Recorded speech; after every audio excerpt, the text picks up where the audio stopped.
बच्चों, फिजिक्स में हम लोगों ने आवेश कूलॉम का नियम, गॉस का प्रमेय और उसके अनुप्रयोग ये सब पढ़ चुके हैं।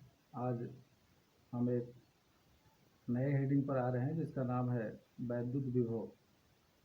इसको जानने के लिए पहले हम लोगों ने जाना था कि वैद्युत क्षेत्र क्या होता है। तो किसी भी आवेश के चारों ओर का वह क्षेत्र जिसमें कोई अन्य आवेश उसके आकर्षण या प्रतिकर्षण बल का अनुभव करता है, वैद्युत क्षेत्र कहलाता है। वैद्युत क्षेत्र की माप हम वैद्युत क्षेत्र की तीव्रता से करते हैं। वैद्युत क्षेत्र में किसी बिंदु पर एकांक आवेश पर लगने वाला बल वैद्युत क्षेत्र की तीव्रता कहलाता है। ये सब हम लोग पहले ही जान चुके हैं। बच्चों, जब हम किसी धन परीक्षण आवेश को किसी वैद्युत क्षेत्र में ले आते हैं, यदि वैद्युत क्षेत्र धन आवेश का बना हो तो वैद्युत क्षेत्र के अंदर किसी बिंदु तक लाने में परीक्षण आवेश को जब हम किसी वैद्युत क्षेत्र के किसी बिंदु तक लाते हैं तो हमें एक कार्य करना पड़ता है। अब उसी कार्य के आधार पर वैद्युत क्षेत्र में किसी बिंदु पर हम विभव को डिफाइन करते हैं। वास्तव में अनंत से, अनंत का मतलब होता है वैद्युत क्षेत्र के बाहर से, जहाँ पर विभव शून्य हो, तो अनंत से वैद्युत क्षेत्र के किसी बिंदु तक इकाई आवेश को लाने में जितना कार्य करना पड़ता है उस कार्य को ही उस बिंदु पर विभव कहते हैं। वैद्युत क्षेत्र में भिन्न भिन्न बिंदुओं पर हम परीक्षण आवेश को जब ले आते हैं तो हमें भिन्न भिन्न कार्य करना पड़ता है। इसका मतलब कि वैद्युत क्षेत्र में अलग अलग बिंदुओं पर विभव के मान भी अलग अलग होते हैं। वैद्युत क्षेत्र के किसी बिंदु पर जो विभव होता है वह उस बिंदु पर इलेक्ट्रिक लेवल अर्थात वैद्युत स्तर को परिभाषित करता है। जब हम किसी परीक्षण आवेश को किसी बिंदु पर स्वतंत्र छोड़ देते हैं तो वह आवेश ऊंचे विभव से अर्थात अधिक विभव वाले बिंदु से कम विभव वाले बिंदु की ओर गति करने लगता है, अर्थात आवेश के प्रवाह का कारण वैद्युत विभव होता है। जिस प्रकार द्रव का प्रवाह तल के ऊपर निर्भर करता है, ऊष्मा का प्रवाह ताप के ऊपर डिपेंड करता है, ठीक उसी प्रकार आवेश का प्रवाह विभव के ऊपर डिपेंड करता है। दो बिंदुओं के बीच विभवांतर होने पर एक ऊंचे विभव से नीचे विभव की ओर अर्थात उच्च विभव से निम्न विभव की ओर आवेश का प्रवाह होने लगता है, और तब तक होता है जब तक कि दोनों बिंदुओं पर विभव समान नहीं हो जाते। तो आज हम वैद्युत विभव को डिफाइन करेंगे, उसके लिए फार्मूला डेवलप करेंगे, फार्मूला ज्ञात करेंगे, मात्रक और बीमा जानेंगे। तो वैद्युत विभव, जिसको अंग्रेजी में इलेक्ट्रिक पोटेंशियल कहते हैं, इसकी परिभाषा होगी एकांक धन आवेश को अनंत से वैद्युत क्षेत्र में किसी बिंदु तक लाने में जितना कार्य करना पड़ता है उस बिंदु पर वैद्युत विभव कहलाता है।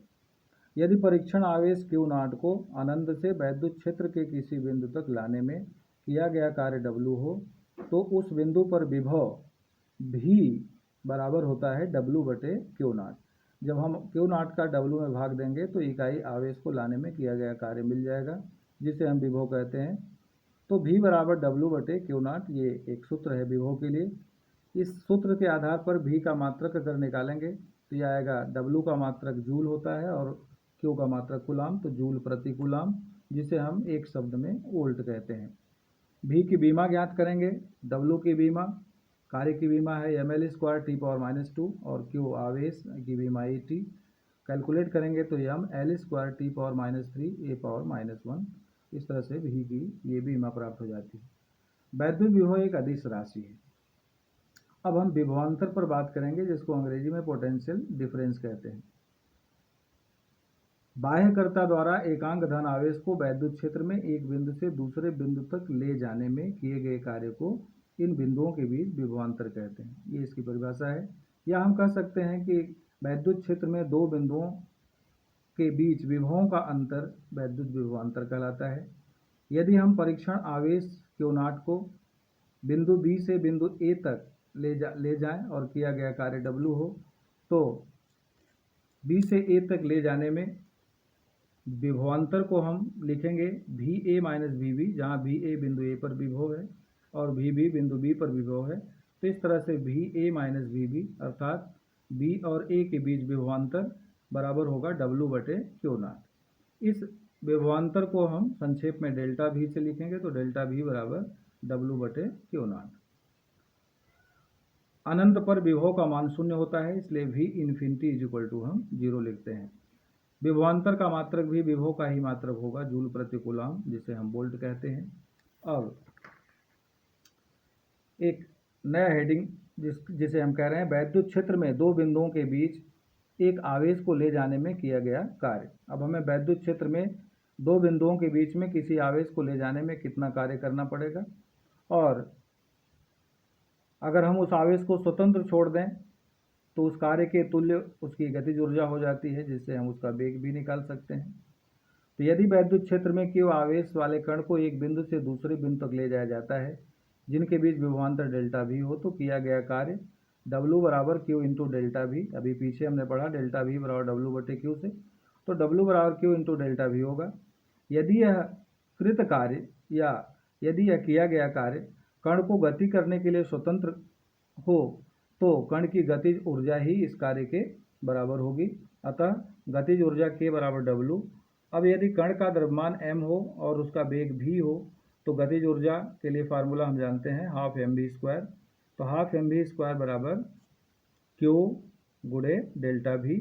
यहाँ से हम v² की वैल्यू लिखेंगे 2Q गुणे डेल्टा v बटे m, और v बराबर लिखेंगे √2Q इंटू डेल्टा v बटे m, जहाँ m कण का द्रव्यमान है और v कण का वेग है, q कण का आवेश है और डेल्टा v दो बिंदुओं के बीच विभवांतर है। कहने का मतलब कि यदि दो बिंदुओं के बीच विभवांतर पता हो, आवेश मालूम हो, कण का द्रव्यमान मालूम हो, तो उसका हम वैद्युत क्षेत्र में वेग निकाल सकते हैं। अब अगला हेडिंग है इलेक्ट्रॉन वोल्ट। वास्तव में इलेक्ट्रॉन वोल्ट जो है वैद्युत ऊर्जा का मात्रक है और यह बहुत छोटा मात्रक है। इसका प्रयोग एटॉमिक फिजिक्स में करते हैं, परमाणु भौतिकी में हम इसका उपयोग करते हैं। इलेक्ट्रॉन वोल्ट क्या है इसको हम विस्तृत रूप से कल देखेंगे।